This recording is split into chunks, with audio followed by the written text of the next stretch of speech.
Recording, yep. Okay, people, excuse me. Why do I always cough when I get on camera? I don't know. Right.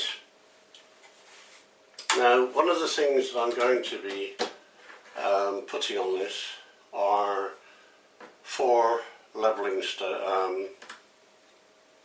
items, adjusters. Because when I do use this, I want to make sure that it's absolutely level in both directions. And to that end, right, there you are, I'm going to be fitting one of these. Now, as you can see, there are 2 screw holes. I'm not using them. Why am I not using screws? Because this is plastic. They only cost me £2 for 2 or something silly like that, nothing dramatic, because all I was after was the bubbles really. And I've checked it with my spirit level and it is virtually spot on. I mean, I say virtually, it's within a hair's breadth, which is good enough for me. Why I'm worrying about making sure they're level if I'm not being meticulous on my tolerances is because I want to make sure that the Dremel isn't having gravity problems, because if it was tipped back, then the Dremel would be at a funny angle. So that's the only reason why. So now, how do you set one of these up? Okay, well, first of all, you find the centre of where you want to put it.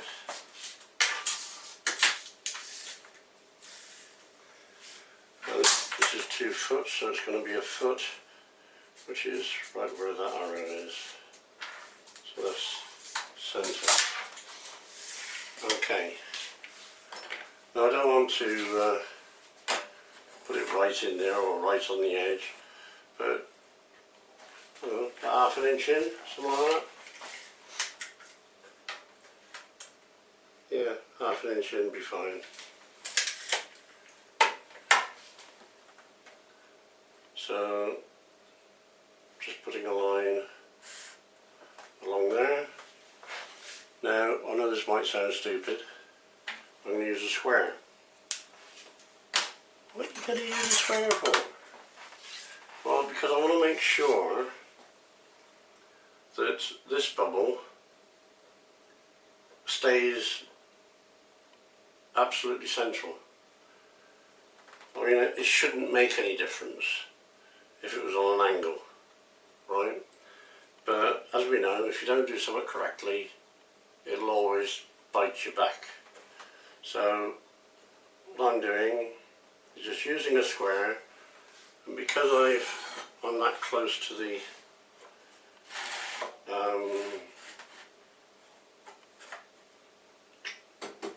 carriage for the y-axis, I'm using the square to get me,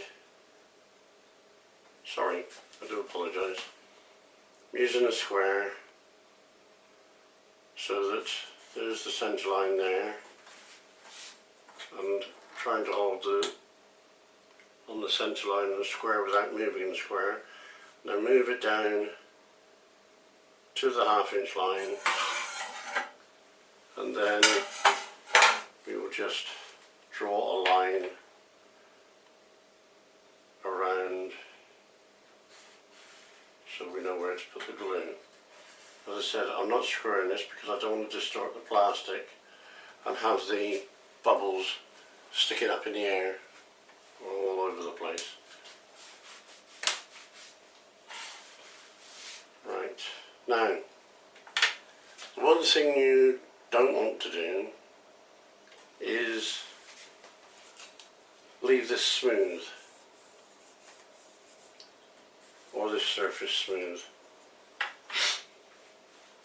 The reason for that is you want the glue to to bind, right? Now it didn't matter where I was gluing surfaces where I was going to screw them in, because the glue will hold on once the screws are in. But because I'm not using screws here, I'm just relying on the glue to hold it in position. Then I need it to be gripping the back of the levels and also the MDF. Now to do that, all we need to do is get when I'm on camera, there we are. Sorry, it's because I got you zoomed in so you can see this properly. Just a small screwdriver and just scour or score or make marks or whatever in the bottom. Now, excuse me, I know a lot of you are going to say, yeah, but you've got bits of plastic sticking up. I won't have in a minute. Right, then you go the other way so that you're basically forming a crosshatch across the bottom. Now, the MDF is going to be a little easier because it ain't going to move anywhere. And it's very easy to make a crosshatch pattern in it. And you don't have to put a lot of pressure on it, and you know, sort of like gauge trenches in, trenches in it. Right, it takes some very fine sandpaper, or in my case emery paper, and just rub the two surfaces so they're nice and smooth, but they've still got those ridges in there for the glue. And again, it doesn't need a lot of force to do it. Then you get some liquid weld.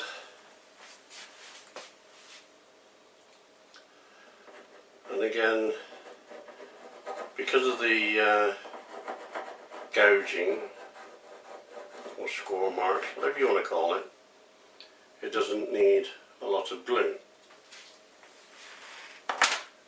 And then you just pop it in the marks, move it about a bit so that it can get into the gouges, and then you just make sure it's in there.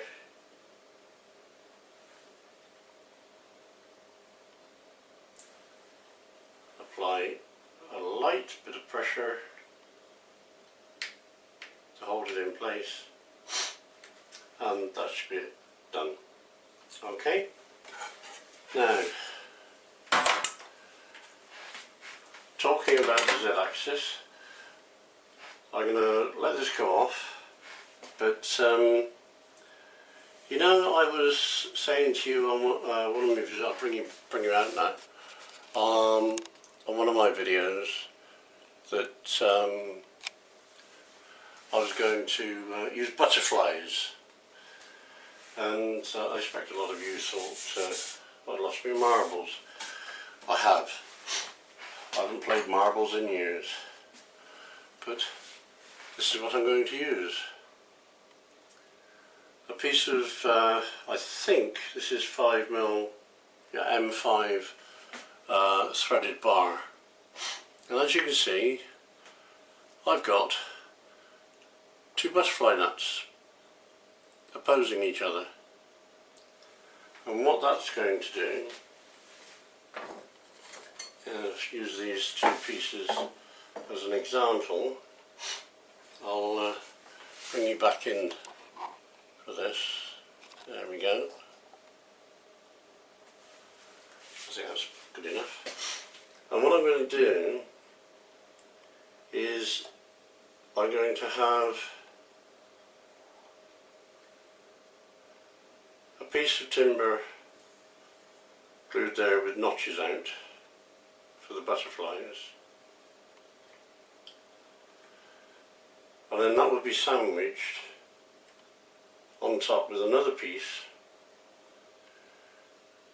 which will take the top half of the butterflies, so that when the whole lot is clamped together along with the guide bars,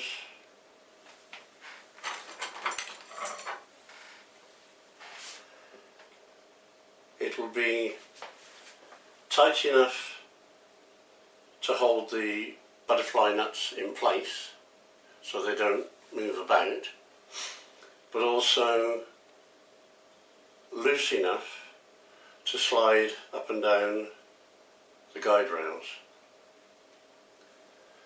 Now,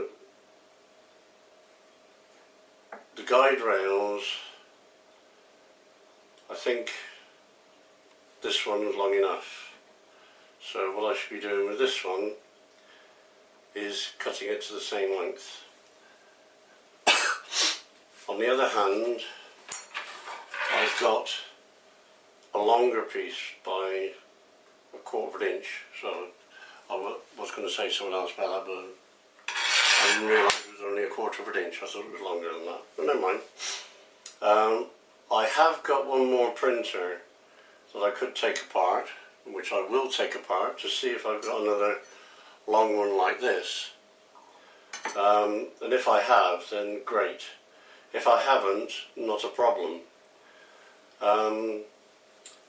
Then once I've sorted out what the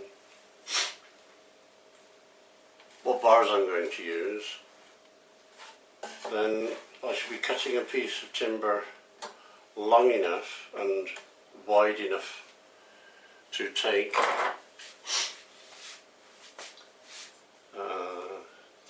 that way. So that on the top of here, I'll show you, is a gear. If it comes into focus, come to focus. I think that's focus, I don't know. Looks like it. Anyway, this is a cog I took out of a printer, and I've literally screwed it on there, so it ain't going nowhere. What I may have to do is take one of these nuts off, screw it down a bit more, and then put another nut on the top, just to make it secure, so that when this is turning, the whole thing turns, and if there's a jam up, it doesn't try to undo itself or do itself up any further. Right, but the idea is that it'll be like that, and then which way was I doing this? This way, I think. Was it that way? Oh. Anyway, either way, that way or that way, I think. No, it was that way, yeah. It will have to be that way. So that this cog will then turn that cog, which will then turn the thread. These butterfly nuts will try and turn, they won't. And what will happen is, as this turns, they will stay put, taking the Dremel further down, and allowing it to cut and drill printed circuit boards or whatever else I'm using. So that's the principle that I'm going to be using for the Z-axis. I've got plenty of room on the right hand side, so I can make a piece of L-shaped timber at the top to mount the gear motor on, to give me a bit more room, and then the guides will go up and down here. Now, how am I going to fix the guides, top and bottom? Well, what I'm going to do is I'm going to cut the top and bottoms about an inch, I suppose, something like that. Then there'll be three holes. The clearest hole in the middle with a threaded bar, and then two tightish holes for the guides to sit in, and then what I'll do is glue and screw them like that. The bars will go there and there, threaded bar will come through the middle, and then the whole thing will move up and down. The Dremel carrier will move up and down the slides on that as well. So that's the whole idea for the Z-axis. I have got an idea for fixing the Dremel, but I ain't worried about that until I've got this bit working how I want. Once I've got this working how I want, then I can then worry about fixing the Dremel on. Alright people, so I'll let you go at that, and I'll get myself ready for making the Z-axis.